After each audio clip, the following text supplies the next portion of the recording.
Hello and welcome to another Hebrew video here on Solomon's Cave. This is the first video about nouns, and we are going to begin by discussing the difference between masculine and feminine nouns. But first, to cover all my bases, what is a noun? A noun is a word that is used to identify a person, a place, or a thing. Nouns are commonly divided in two groups. On the one hand, there are proper nouns, better known as names, like Abraham, Esther, Jerusalem, Moab, etc. So they are a very personal or individual kind of identification.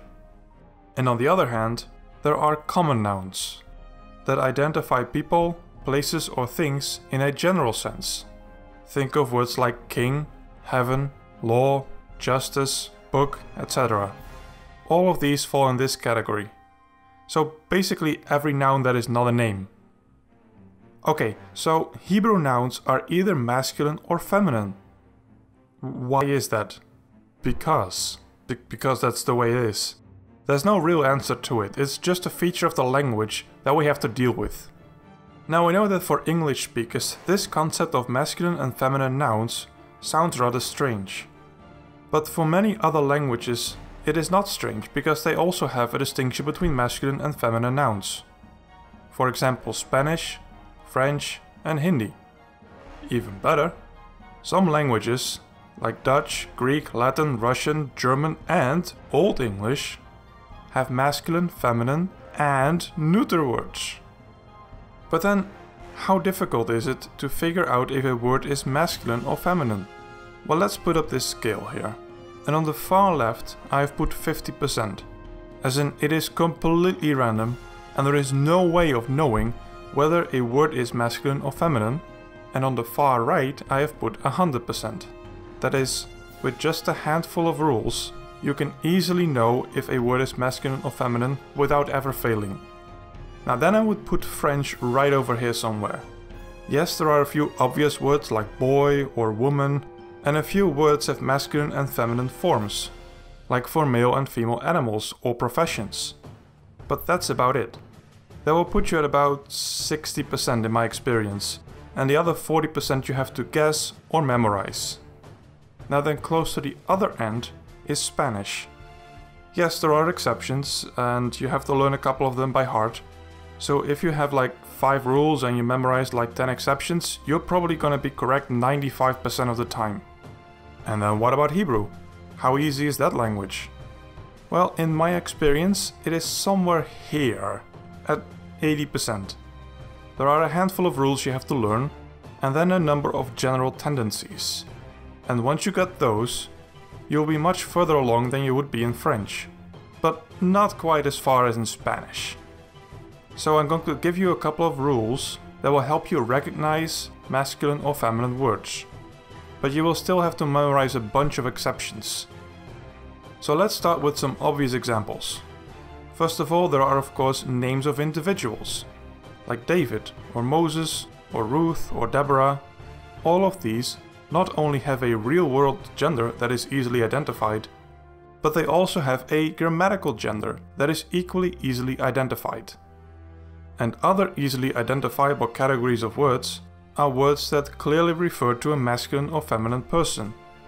For masculine words, like ish, man, or ach, brother, or malka, queen, or aim, mother, for feminine words. Then secondly, there are words that can be easily identified based on their form. For the feminine singular, the a ending is the most common. But other endings are also almost exclusively found in feminine words, like eith, eth, ath, this time written with an extra aleph, ith with an extra yod, oath, and uth. If you see a noun ending with any of these letters, there is a good chance that you are dealing with a feminine word. Now let's look at some examples. Ish is man, and then isha is woman.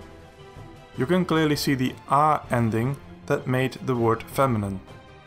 Sus is stallion, as in a male horse, and susa is mare, or a female horse. Melech, king, And then malka is queen, a par is a bull, and a para is a cow.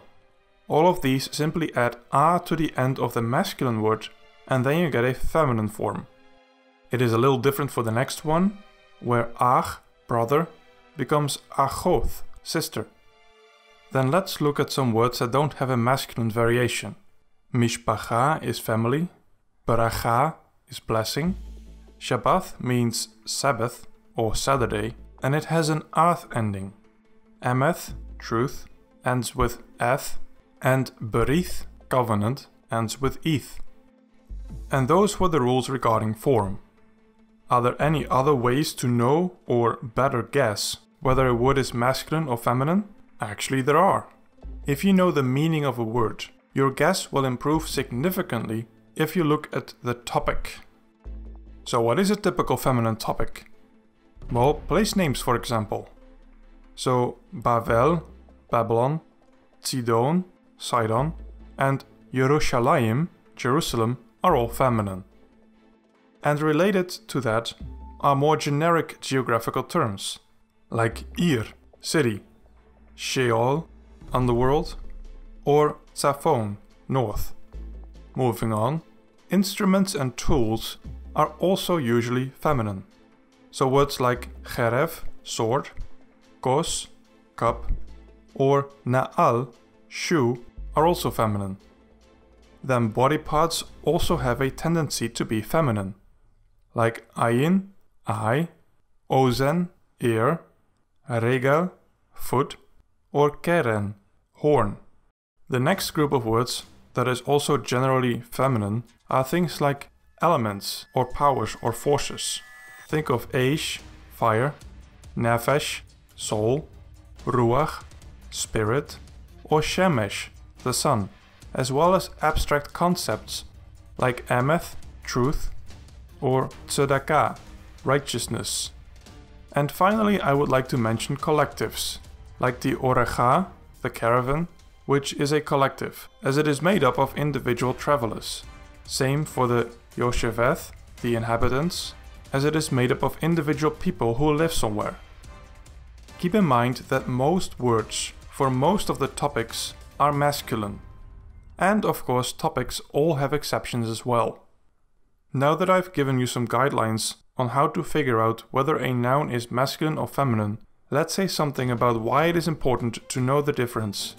Well, first of all, it is important to realize that once you have a noun in a sentence, other words that refer to this noun often adjust their form to be masculine or feminine as well.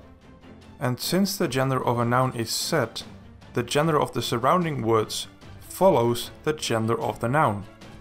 For example, if the noun is the subject of a sentence, then the verb takes on the form of that gender as well. So then once you know that the verb has a feminine form, you will start looking for a feminine subject, which could be a feminine noun.